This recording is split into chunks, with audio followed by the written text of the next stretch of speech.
Një çështje tjetër është rruga që lidh Kosovën me Maqedoninë e Veriut, e cila edhe pse ka përfunduar në vitin 2010 nga ana kosovare, 16 vite pas nuk ka përfunduar në pjesën e Maqedonisë së Veriut, edhe pse është gjatë vetëm 12.5 km.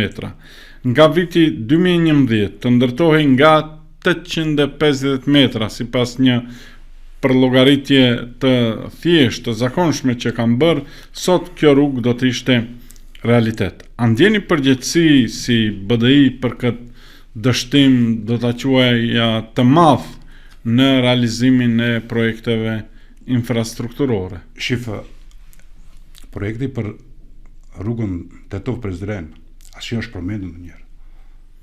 Po qeveria e Bashkimit Demokratik për Integrim.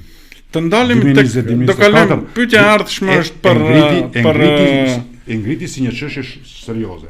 Dhe për këtë arsye rrugën Tetov-Prizren. Të ndalemi tek rruga Shkup-Blac. Rruga Shkup-Blac. Pjesa kjo besoj që e dini, ndahet në dy pjesë, 10 km dhe 2 km. Ne pjesën 2 km e kemi përfunduar.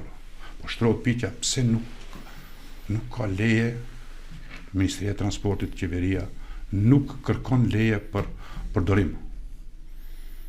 Është finalizuar, është e gjithë projekti 2 kilometrash. Është mbaruar.